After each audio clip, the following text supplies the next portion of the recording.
Every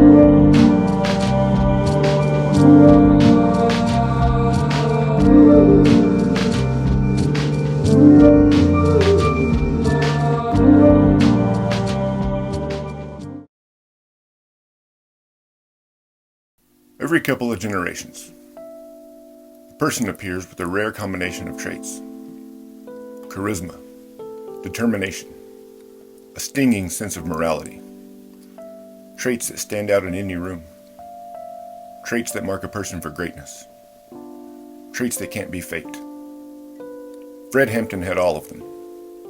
Sharp as a tack, magnetic, relentless, the kind of man who stood up for what was right, no matter the consequence. And it was for those traits that he was marked by J. Edgar Hoover's paranoia and malice.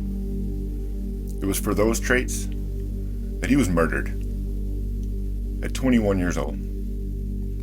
The government was terrified of him. But to understand why, we have to go back.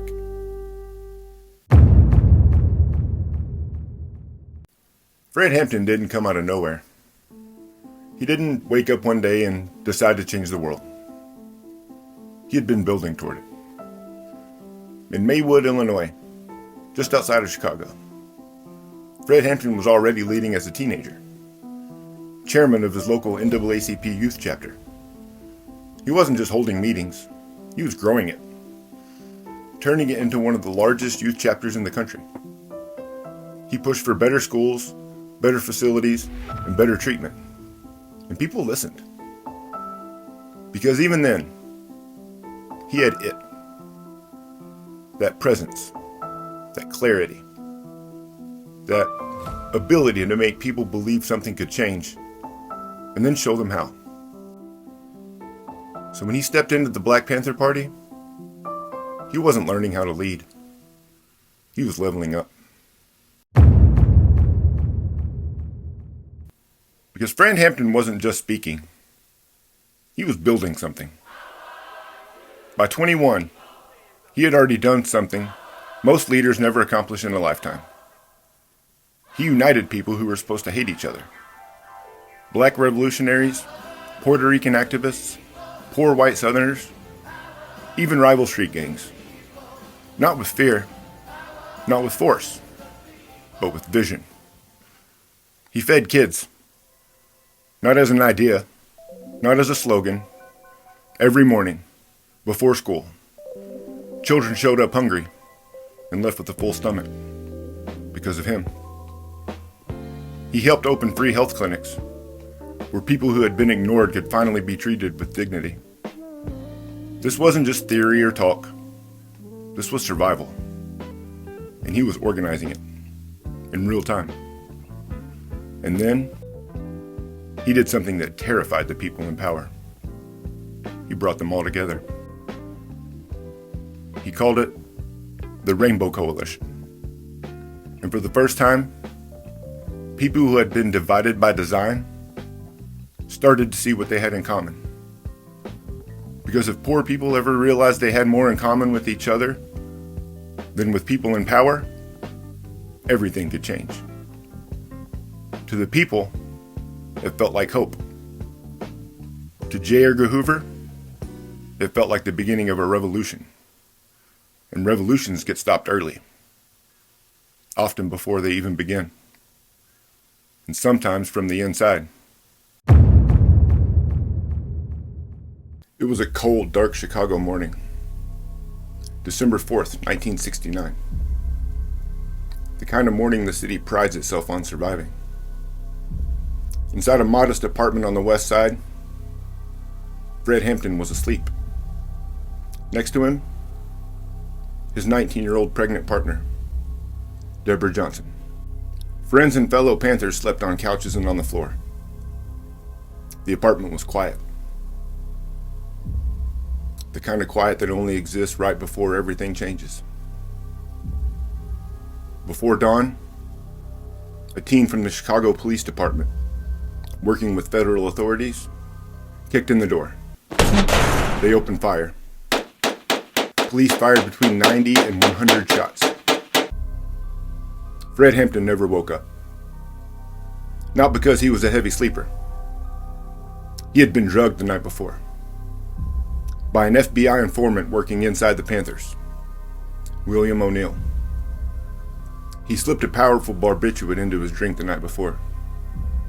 Not by accident, not by mistake, but to ensure that he never had a chance to fight back. Unable to move, unable to defend himself, he was shot multiple times at point-blank range. Witnesses would later recall an officer saying, "He's good and dead now." The raid sparked outrage across the country. Investigations followed. Lawsuits dragged on for years.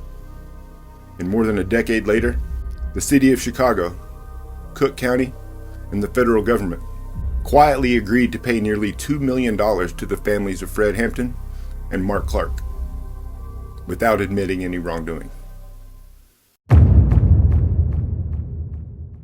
At first, the story they told the public was simple.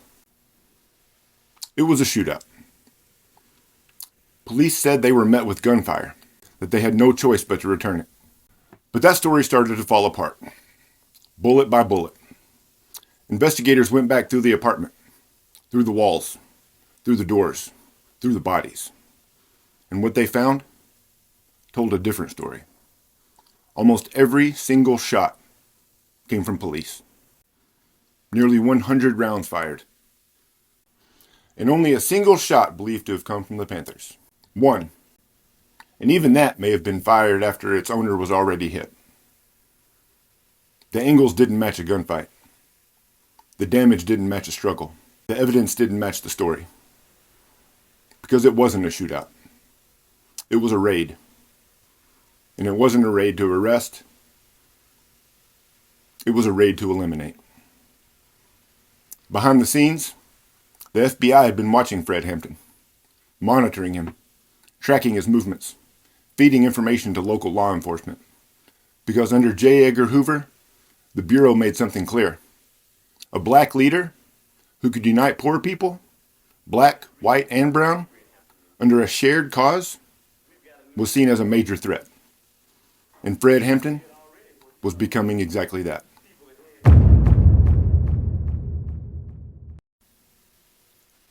Fred Hampton was 21 years old. He never got to grow older. Never got to see how far his movement could go. They tried to stop a man, but what he represented was bigger than one life. Because the idea he carried, that people divided on the surface have more in common than they think, is still dangerous, still powerful, and still alive. In every couple of generations, someone comes along who reminds the world of that. If you're still here, thank you. I really enjoy researching and telling these stories, and I hope you enjoy hearing them. As some of you know, I went to college to become a social studies teacher. Spent a little time in the school system, but for a lot of reasons, that path didn't end up being mine. But this feels like a second chance. A chance to teach, and a chance to share the stories that matter. And honestly, I appreciate you giving me a classroom. If that means something to you, hit like, subscribe, maybe share this with someone else who appreciates real stories. And welcome to the Underground Syllabus.